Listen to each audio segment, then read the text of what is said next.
என் நெஞ்சில் குடியிருக்கும் திருச்சி பகுதி மக்கள் உங்கள் அனைவருக்கும் என்னுடைய வணக்கம். எல்லாரும் எப்படி இருக்கிறீங்க? காலையில் எல்லாரும் சாப்பிட்டீங்களா? ரொம்ப நேரமா வெயிட் பண்றீங்க போல. இந்த சீக்கிரம் முடிச்சிடுறேன். கேஸ் பிரச்சனையெல்லாம் எப்படி இருக்கு? சரியாயிடுச்சா? சால்வ் ஆயிடுச்சா? கேஸ்லாம் புக் பண்ணீங்கன்னா புக் ஆகுதா? இந்த கேஸ் பிரச்சனையினால எவ்வளவு பிரச்சனைகள், எவ்வளவு டீ கடைகள் மூடிட்டாங்க, எவ்வளவு ஹோட்டல்ஸ் மூடிட்டாங்க, இதனால எவ்வளவு கஷ்டங்கள், எவ்வளவு நஷ்டங்கள். அவங்களாச்சும் கொஞ்சம் உஷாரா இருந்திருந்தாங்கன்னா இந்த கேஸ் தட்டுப்பாடை கொஞ்சம் கண்ட்ரோல் பண்ணியிருக்கலாம். இவங்களாச்சும் கொஞ்சம் முன்னெச்சரிக்கையா இருந்திருந்தா அட்லீஸ்ட் நம்ம ஊர்லயாச்சும் இந்த கேஸ் தட்டுப்பாடை கொஞ்சம் கண்ட்ரோல் பண்ணியிருக்கலாம். இவங்க 2 பேரும் தான் இதுக்கு காரணம். ஆனா நம்ம ஸ்டாலின் சாரை கேட்டீங்கன்னா நமக்கு அதுக்கும் சம்பந்தமே இல்லையே அப்படின்பாரு. ஆனா அவர் வீட்டில் ஏதாவது ஒரு ரைடுனா, அவர் வீட்டில் ஏதாவது ஒரு பிரச்சனைனா டெல்லிக்கு பறந்து போயிட்டு வருவாரு. இந்த கேஸ் சிலிண்டர் பிரச்சனைக்கு கொஞ்சம் டெல்லிக்கு பறந்து போயிட்டு வரலாம்ல, கொஞ்சம் பிரயோஜனமாச்சு இருக்கும்ல. கேஸ் சிலிண்டருக்கு மானியமா 100 ரூபாய் தருவேன்னு சொன்னீங்களே, என்ன ஆச்சு? கரும்புக்கு ஆதார விலையா 4000 ரூபாய் தருவேன்னு சொன்னீங்களே, என்ன ஆச்சு? இந்த ரேஷன்ல சர்க்கரை 1 கிலோ எக்ஸ்ட்ரா தருவேன்னு சொன்னீங்களே, என்னாச்சு? ரேஷன்ல உளுந்தம்பருப்பு கொடுப்பேன்னு சொன்னீங்களே, என்னாச்சு? நானும் இது எத்தனை வாட்டி ரிப்பீட் பண்றதுன்னு எனக்கு தெரியல. நீட்டை ரத்து செய்வோம்னு சொன்னீங்களே, என்னாச்சு? ஸோ எதெல்லாம் அவரால் செய்ய முடியாதோ அதையெல்லாம் பொய் வாக்குறுதிகளாக கொடுத்து ஏமாத்துறது தான் இவருடைய வேலையே. இப்போ அடுத்த செட் ஆஃப் இந்த பொய் வாக்குறுதிகளை ரெடி பண்ணிட்டாரு. அதனால அவரை மாதிரி நாங்கள் பொய் வாக்குறுதிகள்லாம் கொடுக்க மாட்டோம். மக்களுடைய தேவைகள் என்னன்னு சரியா புரிஞ்சுக்கிட்டு அதுக்கு ஏற்ற மாதிரி தான் நாம செயல்படுவோம். 6 சிலிண்டர்கள் தாய்மார்களுக்கு கட்டணம் இல்லாம அன்னபூர்ணி சூப்பர் 6 திட்டம் சொன்ன மாதிரியே நிறைவேற்றுவோம். கல்யாணம் ஆகி போற நம்ம தங்கைகளுக்கு 1 பவுன் தங்கமும் பட்டு சேலையும் சொன்ன மாதிரியே கொடுப்போம். 60 வயசு வரைக்கும் இருக்கிற குடும்ப தலைவிகளுக்கு மாதந்தோறும் 2500 சொன்ன மாதிரியே கொடுப்போம்.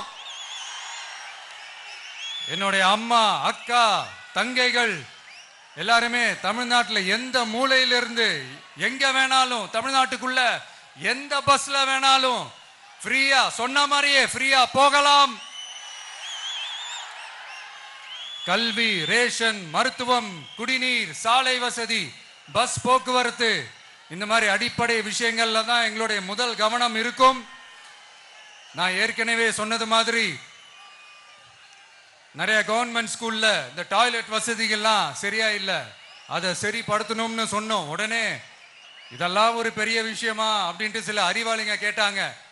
அந்த அடிப்படை வசதிகள் இல்லாததுனால தான் ஒரு 12th ஸ்டாண்டர்ட் படிக்கிற பொண்ணு ஒரு அவசரத்துக்கு ஒரு காட்டு பக்கம் ஒதுங்கினாங்க. என்னாச்சு? இந்த உலகத்தை விட்டே போயிட்டாங்க. அதுக்கு என்ன காரணம்? இந்த மாதிரி அடிப்படை வசதிகள் இல்லாததான் காரணம்.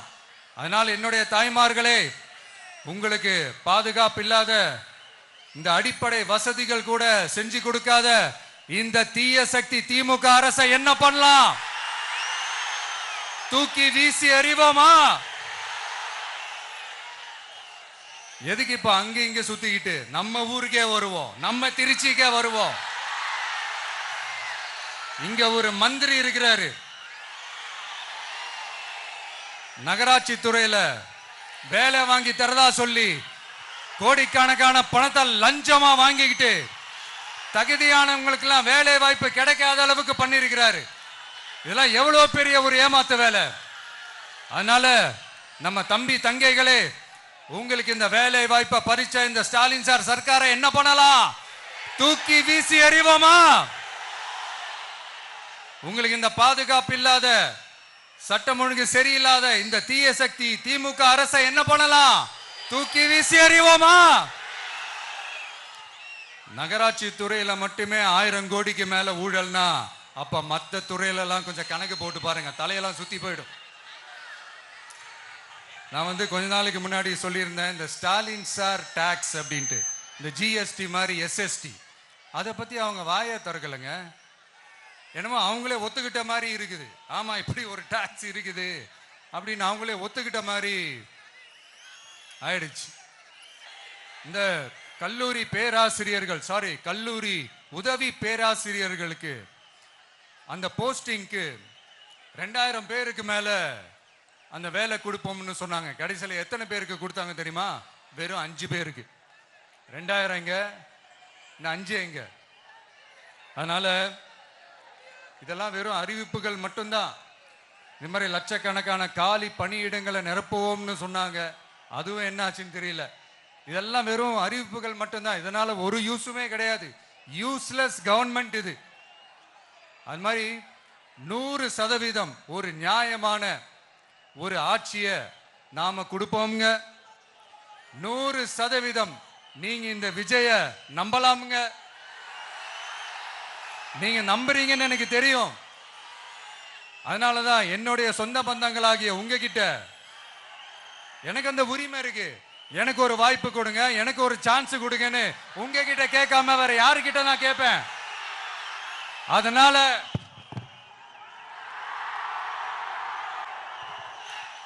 எனக்கு ஒரே ஒரு வாய்ப்பு கொடுங்க. இருந்தாலும் ரொம்ப முக்கியமா ஒன்ன நீங்க ஆழமா மனசுல வச்சுக்கணும். இந்த எலெக்ஷன்ல திமுக ஏலத்தில் எடுத்திருக்கிற கல்லாப்பட்டி கூட்டணியோட சேர்ந்து, அப்புறம் நாம ஏற்கனவே சொன்னோமே அந்த மற்றும் பலர் கூட்டணின்னு ஒண்ணு இருக்குல்ல, அவங்களோடும் கள்ள கூட்டணி போட்டுக்கிட்டு எல்லாரும் முன்னா சேர்ந்துக்கிட்டு நம்மள உங்க விஜய எப்படியெல்லாம் எதிர்க்கிறாங்கன்னு நான் சொல்லிதான் உங்களுக்கு தெரியணும்னு அவசியம் இல்லை. இந்த கரூர் நிகழ்ச்சி சூழ்ச்சின்னு பலர் சொல்றது மாதிரி நம்ம கடைசி படமான ஜனநாயகன், அதான் நம்ம மனசுக்கு நெருக்கமான உங்க எல்லாரோடும் நமக்கு இருக்கிற பூர்வ ஜென்ம பந்தத்தை இன்னமும் எங்க இறுக்கமா மாத்திடுமோன்னு, எங்க அது இந்த தேர்தலில் நமக்கு மிகப்பெரிய ஆயுதமா மாறிடுமோன்னு ஒரு கூட்டு சூழ்ச்சி, அதோட இன்னும் பல பல சூழ்ச்சிகள். அதனால உங்க மகன், உங்க அண்ணன், உங்க தம்பி, உங்க விஜய் கேட்கிறேன், உங்களுக்காக நீதி கேட்க வந்த எனக்கும் சேர்த்துதான் நீதி வேண்டும். அவங்க கொள்ளையடிக்க இதுவரைக்கும் எப்படி உங்களை ஏமாத்திட்டு இருக்காங்க தெரியுமா?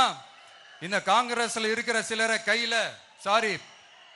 பணப்பையில போட்டுக்கிட்டு சிறுபான்மை மக்களை ஏமாத்த ஒரு நேரடி பாதி கதர் கூட்டணி, அப்புறம் இந்த மற்றும் பலர் கூட்டணின்னு ஒண்ணு இருக்குல்ல, அதோட டெல்லி ஓனரோட ஒரு கொள்ளைப்புற கள்ள கூட்டணி, அதாவது பாதி காவி கூட்டணி. கொள்கைன்னு ஏமாத்துறாங்க. அதனால இந்த திமுகவையும் நம்பாதீங்க, இந்த பாஜகவையும் நம்பாதீங்க. 2 பேரும் வேற வேற கூட்டணி எல்லாம் கிடையாது, ஒரே கூட்டணி தான். 2 பேரையும் நம்பாதீங்க. இதுல எந்த டவுட்டும் உங்களுக்கு வேணாம். நீங்க திமுகவுக்கு ஓட்டு போட்டாலும் சரி, அந்த மற்றும் பலருக்கு நீங்க ஓட்டு போட்டாலும் சரி, நீங்க யாருக்கு ஓட்டு போடுறதுக்கு சமம்னு நீங்களே புரிஞ்சுக்கோங்க. அதனால இந்த வரப்போற தேர்தலில் டிவிகேக்கு உங்க சப்போர்ட்டியை கொடுங்க. இன்னும் பல வருஷத்துக்கு தமிழ்நாடு சூப்பரா இருக்கும். அப்புறம் நான் ஒரு விஷயத்தை திருப்பி ரிப்பீட் பண்றேன்னு சொல்லி யாரும் தவறா எடுத்துக்க வேணாம், ஏன்னா அது என்னுடைய கடமை. ஒவ்வொரு ஊருக்கும் போய் அதை நான் ரிப்பீட் சொல்லியே ஆகணும். ஏப்ரல் 23ஆம் தேதி சும்மா காலங்காத்தால பக்காவா ரெடி ஆயிட்டு ஓட்டர் ஐடி கார்டை கையில எடுத்துக்கிட்டு முதல்ல பூத்துல போய் நின்னு அந்த விசில் சின்னத்துக்கு நேரா இருக்கிற அந்த பட்டனை ஒரு அழுத்துங்க. உங்க வீட்டுல இருக்கிற ஒவ்வொருத்தரையும் அழைச்சிட்டு போங்க. சப்போஸ் வெளியூர்ல இருந்து இங்க திருச்சியில இருக்கீங்கன்னா, என்னடா ஊருக்கு போய் ஓட்டு போடணுமேன்ட்டு அசால்ட்டா விட்டுறாதீங்க. இப்பவே அட்வான்ஸ் அவங்களுடைய டிக்கெட்டை புக் பண்ணுங்க. இது ஒரு தலைமுறைக்கான ஒரு தேர்தல், உங்களுக்கான தேர்தல். எவ்வளவு பெரிய வசதியான வாழ்க்கையா இருந்தாலும் எல்லாத்தையும் உதறி தள்ளிட்டு உங்களுக்காக மட்டுமே வந்திருக்கிறேன். உங்களுக்காக நன்றி கடன் செலுத்துறதுக்காக மட்டுமே வந்திருக்கிறேன். அத்தனை வழிகளையும் தாங்கிக்கிட்டு உங்களுக்காக மட்டுமே வந்திருக்கிறேன். ஒரு நாளும் பொய் சொல்லி உங்களை நான் ஏமாத்த மாட்டேன். இந்த 4 முனை போட்டி 40 முனை போட்டின்னு எத்தனை முனை போட்டின்னு வந்தாலும் இங்க 2 முனை போட்டி மட்டும்தான். ஒன்னு டிவிகே, இன்னொன்னு டிஎம்கே. மக்கள் விரோத ஆட்சி நடத்துற ஸ்டாலின் சார் வேணுமா, மக்களை நேசிக்கிற விஜய் வேணுமா? அவ்வளவுதான் இந்த தேர்தலே. அதனால உங்க விஜய்க்கு, உங்க அண்ணனுக்கு, உங்க தம்பிக்கு, உங்க பிள்ளைக்கு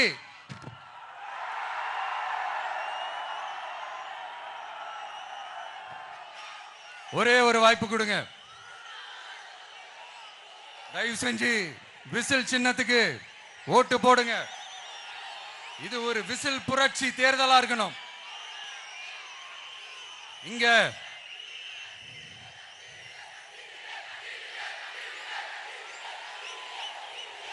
தேங்க்யூ. இங்க திருச்சி இந்த எல்லா தொகுதியிலும் நம்மளுடைய நண்பர்களை, நம்மளுடைய தோழர்களை வேட்பாளர்களா அன்னைக்கு அறிவிச்சேன், நான் நிப்பாட்டி இருக்கேன். அவங்க வேற, நான் வேறன்னு தயவு செஞ்சு பிரிச்சு பாத்துறாதீங்க. அவங்க எல்லாரையும் வெற்றி பெற செய்யணும்னு உங்க எல்லாரையும் தாழ்மையுடன் நான் கேட்டுக்கிறேன்.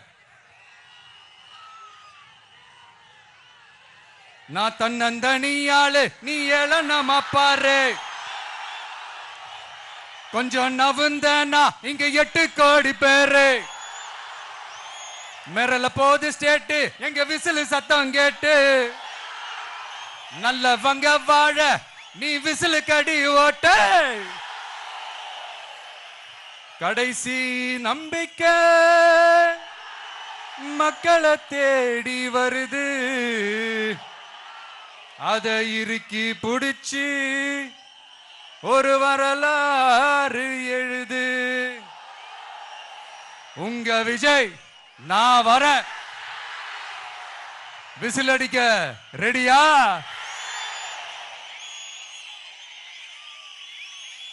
கான்பிடென்டா இருங்க. நல்லதே நடக்கும். வெற்றி நிச்சயம். மீண்டும் சந்திக்கும் வரை நன்றி, வணக்கம்.